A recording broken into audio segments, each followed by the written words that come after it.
Développer des infrastructures transnationales, routes, énergie, voies ferrées, favorisant l'intégration et la stabilité. Je le répète, il s'agit là de propositions et le secrétariat technique est ouvert à recueillir les avis et considérations qui pourraient permettre de les amender et de vous proposer quelque chose qui pourra servir de référence de ces commissions. Donc, dans l'ensemble, l'objectif de ces commissions, c'est de travailler avec des experts attitrés pour donner à nos politiciens, à ceux qui ont la vocation de gérer la chose commune, la matière et l'expertise nécessaire pour une bonne gouvernance. Comme l'a dit le révérend Eric, vous aurez compris dans la projection des commissions qu'il ne s'agit pas de tenir avant tout compte des agendas de ceux qui veulent diriger le pays, mais plutôt le bien de la population, l'intérêt du pays. Ceci dit, quand vous aurez, par voie des médias, les commissions qui seront arrêtées, toute personne qui pense avoir une expertise avérée pourra permettre une bonne contribution dans l'une ou l'autre commission, elle se manifeste. Certes, les personnes directement impliquées, nos représentants qui vont se parler entre eux, auront aussi à proposer leurs experts, parce qu'il faut quelque part assurer les politiques. En même temps, on doit prendre les dispositions pour que les politiques n'étouffent pas l'initiative par leurs appétits politiques. Donc l'appel est lancé. Le secrétariat examinera objectivement les candidatures documentées. On devra vraiment se rassurer que ceux qui se sont présentés sont vraiment des experts de pointe qui peuvent réfléchir à la gouvernance du pays. Vous, la suite, à partir de maintenant, vous n'avez pas le texte parce que c'est une forme de consultation populaire à travers les médias, car nous le faisons avec les politiques des organisations de la société civile. Il s'agit concrètement de présenter les commissions thématiques prévues et leurs objectifs dans l'intention de recueillir les avis. Les avis pour reformuler, on peut ajouter, on peut fusionner, mais aussi pour lancer un appel aux compétences parce que c'est le Congo qui réfléchit et le Congo est plein de matières grises. Certainement, les principaux acteurs impliqués vont proposer leurs experts, mais la nation congolaise aussi, qui n'est pas impliquée en politique, a beaucoup d'expertise qu'une telle entreprise ne peut pas tenir compte, donc ne peut pas tenir compte. Commission thématique, axe de travail et objectifs. Défense et sécurité pour la paix. L'objectif, c'est renforcer les dispositifs de sécurité coopérative et lutter contre les groupes armés illégaux. Je crois que demain, vous aurez dans les médias les textes qui pourront servir de référence après avoir tenu compte de quelques observations qu'on aura ici. 2. Diaspora congolaise engagée pour la paix. Objectif, encourager la participation de la diaspora dans les initiatives de pacification et de développement. 3. paix par la cohésion sociale et interculturelle. L'objectif, c'est promouvoir la réconciliation, le dialogue interethnique et la tolérance culturelle. 4. Paix par l'économie transfrontalière et l'éco-développement. Objectif, mettre en place les mécanismes d'intégration économique favorisant la stabilité et la coopération régionale. 5. Paix politique, institutionnelle et diplomatique. Objectif, renforcer les cadres de coopération interétatique et la gouvernance démocratique. 6. Commission artistes et sportifs pour la paix. Objectif, utiliser la culture et le sport comme outil de sensibilisation et de rapprochement des populations. 7. Plaidoyer mondial pour la paix. Objectif, mobiliser la communauté internationale en faveur de la consolidation de la paix en RDC et dans les Grands Lacs. 8. Universitaires, chercheurs et écrivains pour la paix.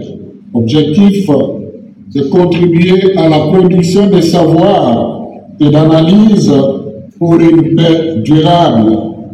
Donc ça, c'est la dimension interne qui se résume par la construction du consensus national qui nous permettra d'analyser et d'aborder des questions de fond. La deuxième dimension, c'est la dimension du bien vivre ensemble. Le père spirituel se sont dit, mais tiens, écoutez, c'est un peu comme dans la Bible. Pourquoi tout le temps en Israël il y avait des guerres? Pourquoi tout le temps c'est la Palestine, c'est les Judiciens? Si vous lisez ceux qui lisent la Bible, vous allez comprendre que même dans la Bible, il y a de tels phénomènes. Mais au Congo, ça se justifie aussi du fait que, sur le plan géostratégique, notre pays regorge des ressources. Plusieurs rapports, que ce soit ceux des Nations Unies, indiquent que les minéraux au Congo, les ressources naturelles au Congo, constituent un vecteur important qui attire la convoitise et partant l'objet des guerres. Et donc nous ne pouvons pas rêver construire la paix au Congo, nous ne pouvons pas penser avoir une paix durable sans aborder aussi les causes profondes qui sont géostratégiques, non seulement par rapport aux pays voisins qui nous entourent, encore qu'il faut rappeler que les voisins, on ne les choisit pas, ils sont toujours déjà avec nous, mais aussi tous les enjeux économiques, les enjeux du vivre ensemble, les enjeux fonciers, les terres. Et donc, le père spirituel se sont dit, nous allons également aborder cette question. Je voudrais ici insister pour dire que cette approche n'est pas restreinte à la question du Rwanda en tant que pays. Parce que le Rwanda n'est pas le seul pays et le président Kagame n'est pas le seul acteur. C'est vrai qu'aujourd'hui, et malheureusement, avec l'évolution de l'escalade verbale, la tension qu'il y a eu, nous sommes arrivés à une phase où il y a vraiment une animosité entre peut-être nos peuples, rwandais et congolais, entre nos dirigeants. Mais nous transcendons toutes ces réalités pour dire, en tant qu'Église, nous devons arriver à créer ces vivre ensemble. Et ce qui n'est pas impossible.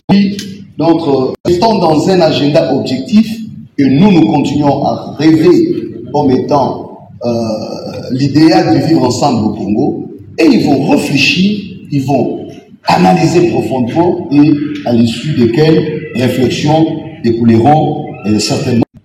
À ces jours, nous avons été reçus par le chef de l'État, le président de la République, et après cette rencontre, nous sommes déjà en train de rencontrer d'autres acteurs, notamment ceux de la composante politique, mais aussi de la composante société civile. À l'issue de ces rencontres, nous aurons très certainement d'autres étapes qui vont nous être présentées. Et en ce qui me concerne, je voudrais d'abord commencer, comme je l'ai dit tantôt, commencer par présenter la philosophie opérationnelle. Alors, le pacte social pour la paix obéit à une approche mixte. Cette approche est à la fois interne et internationale. En ce qui concerne les aspects internes, le pacte vise la construction du consensus national autour des valeurs ontologiques des Ubuntu et qui ont fait preuve dans l'histoire de notre pays en ce qui concerne la résolution des conflits politiques ou militaires et même des conflits ethniques ou communautaires. Donc aujourd'hui, nous avons une bonne expérience à puiser à partir de cette approche de Ubuntu qui passe éventuellement par la discussion ou alors par le dialogue, parce que le concept de dialogue devient un peu pollué à un moment au niveau de l'imaginaire collectif. Donc retenons ensemble que notre démarche en ce qui concerne ces projets ou cette initiative vise principalement à construire un consensus national. Et ce consensus national vise quel objectif? A pour objectif, c'est de voir dans quelle mesure nous pouvons régler tous les problèmes que nous connaissons aujourd'hui, mais dont les origines ou les causes remontent de très longtemps. Dans l'analyse de notre approche, nous avons refusé de rester uniquement sur les contextes immédiats, un peu comme qui dirait vouloir résoudre les problèmes des individus.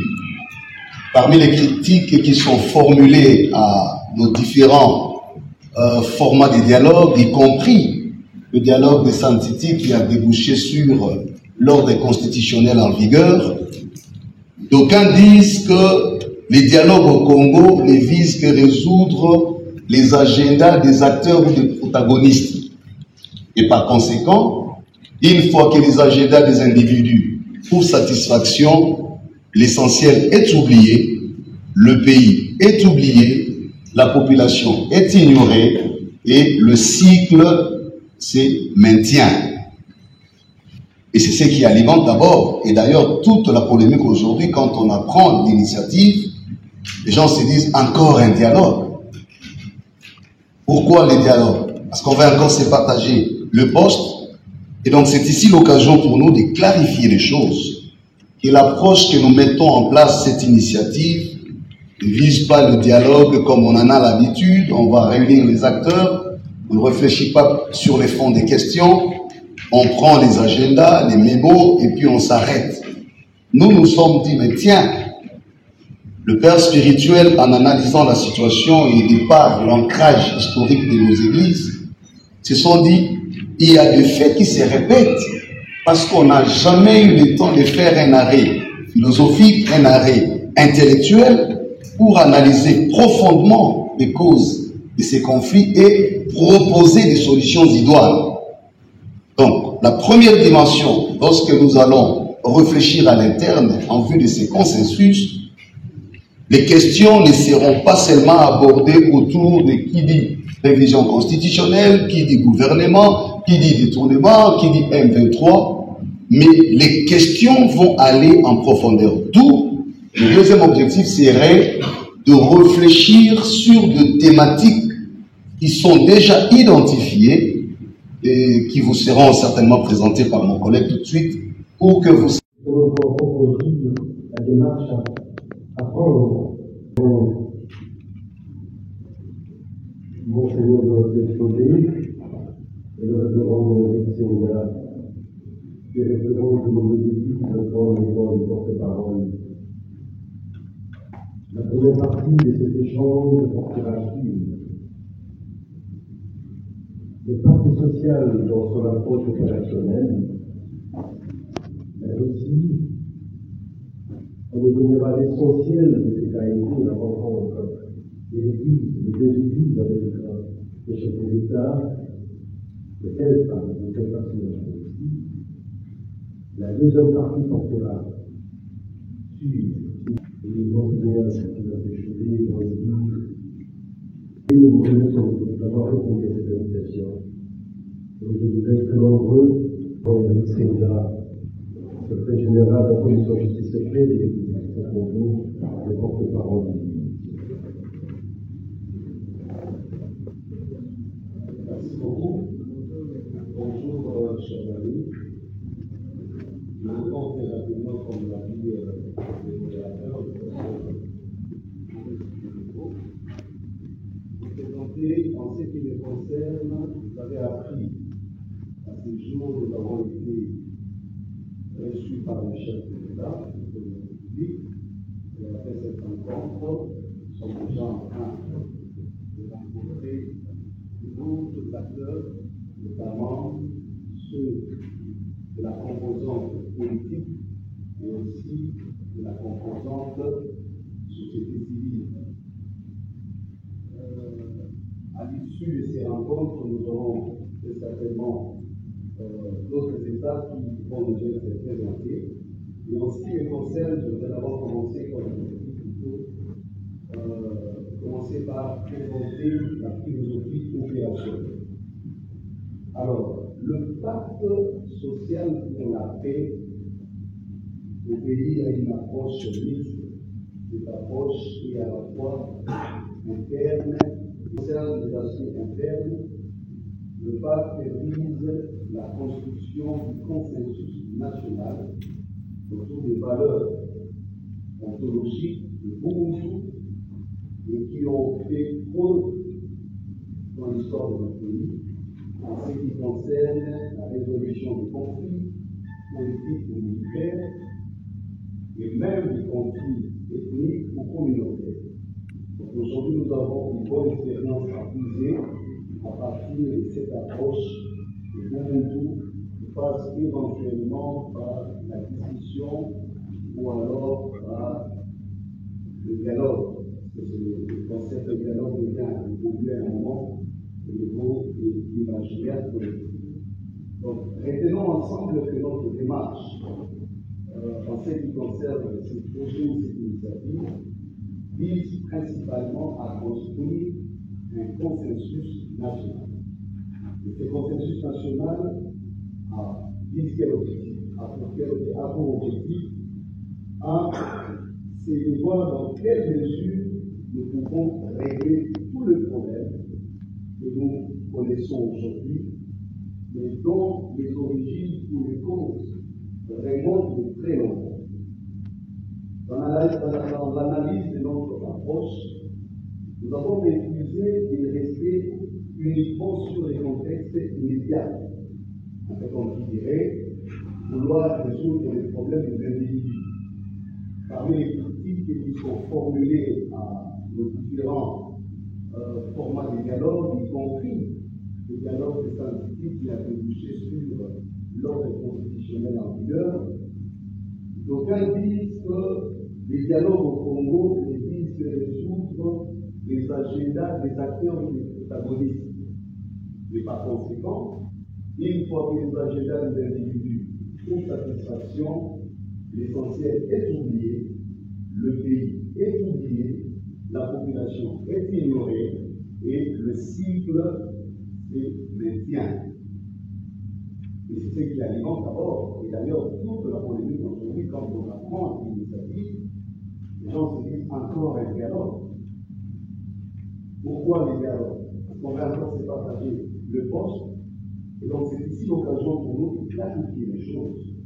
Que l'approche que nous mettons en place, cette initiative, ne vise pas le dialogue comme on en a l'habitude, on va réunir les acteurs, on ne réfléchit pas sur les fonds de questions, on prend les agendas, les négos, et puis on s'arrête. Nous sommes dit, tiens, le père spirituel, en analysant la situation et ne pas l'ancrage historique de l'Église, se sont dit, il y a des faits qui se répètent, parce qu'on n'a jamais eu le temps de faire un arrêt philosophique, un arrêt intellectuel, pour analyser profondément les causes de ces conflits et proposer des solutions idoines.